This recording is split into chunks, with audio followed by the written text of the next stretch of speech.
Boss fired mechanic for fixing poor little girl's bike. Next morning, 5 black SUVs block his driveway.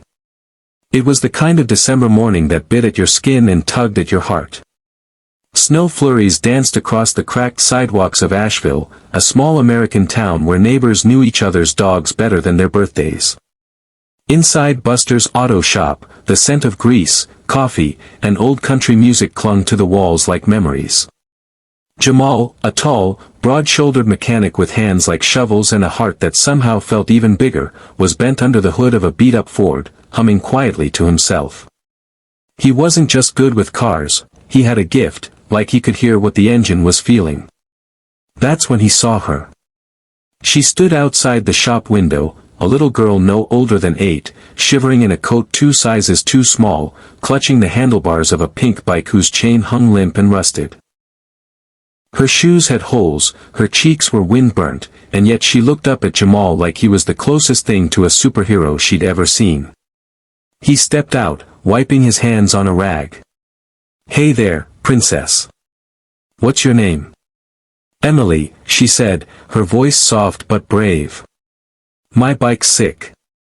Mama said maybe you could help, but we don't have any money." Jamal crouched beside the bike, inspecting it. The chain was shot, the brakes barely worked, and one tire was as flat as a pancake. He looked back at Emily and smiled. "Tell you what. I think your bike's got a fighting chance. Why don't you wait inside where it's warm?" She hesitated.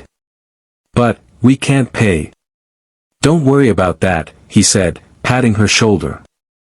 "Some things you fix for money. Some things you fix 'cause it's the right thing to do." An hour later, Emily was squealing with delight, riding figure-eights in the parking lot on a fully repaired bike. Brakes tuned, tires inflated, a fresh coat of pink spray paint Jamal had found in the back. She hugged him fiercely, and as she pedaled off into the snow, Jamal felt something warm stir in his chest. That warmth turned to ice the moment his boss, Rick, stormed out of the office. "You think this is a charity?" Rick barked, face redder than the brake lights on a semi. "I saw what you did. Time, parts, paint, on the clock. You just cost this shop money, Jamal." Jamal stood firm. "She's a kid, Rick. She needed help. It took an hour." "An hour I paid for," Rick snapped. "If you want to give away labor, do it on your own dime. You're done. Get your stuff and get out." The words hit like a sucker punch. Jamal blinked, stunned, then slowly stripped off his shop apron. No shouting. No begging. Just silence, and that unbearable ache of injustice. He spent that night staring at his ceiling, wondering how doing the right thing had cost him the job he loved. The thought of Emily's smile was the only thing that kept the bitterness from spreading. The next morning, Jamal woke to a strange hum outside. He pulled on his coat and stepped onto the porch, and froze. 5 black SUVs were parked across his driveway. Gleaming, silent, and intimidating. Before he could react, the doors opened in unison, and a group of men in suits stepped out, flanking a woman in a long beige coat and heels that didn't belong on these icy streets. "Mr. Jamal Thompson?" she asked, extending a hand. "I'm Marie Davenport. I work for the Davenport Foundation." He stared, confused. "I think you've got the wrong guy." "I don't believe I do," she said, smiling. "You helped a little girl named Emily yesterday." He nodded slowly. "Yeah, but how?" Marie's smile softened. "Emily is my niece. Her mother, my sister, lost her husband last year and has been trying to make ends meet.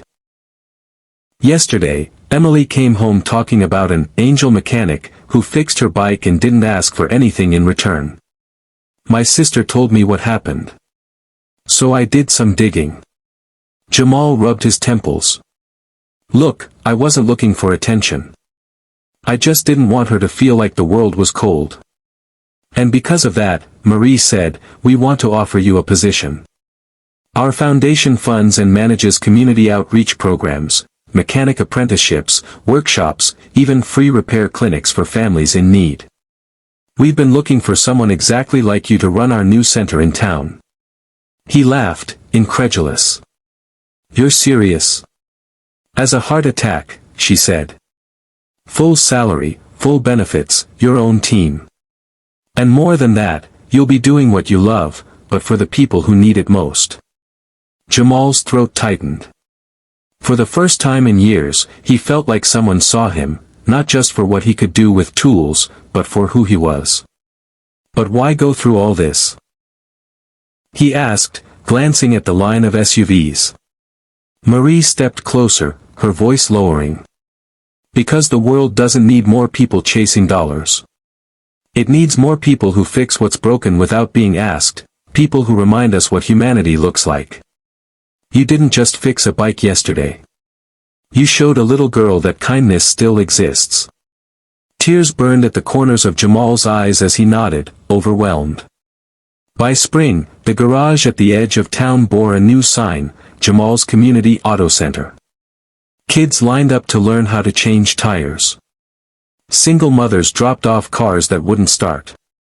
Veterans brought in rusted trucks for repairs, and left with dignity intact. And every time someone asked Jamal how it all started, he'd smile and say, "With a little girl, a broken bike, and the decision to do the right thing, even when it cost me." Years later, Emily would ride that same bike, now much too small for her, into the opening ceremony of Jamal's third outreach center in a neighboring city. She'd hug him tightly and whisper, "Thank you for seeing me." And Jamal, always humble, always kind, would say what he always did, "Thank you for finding me." The moral? Sometimes the smallest acts of kindness ripple out in ways we can never imagine. And sometimes, losing everything is just the first step to gaining your true purpose. In a world that often feels divided and cold, it's the warmth of one selfless act that can light the path forward, for one person, for a community, and sometimes, for the world.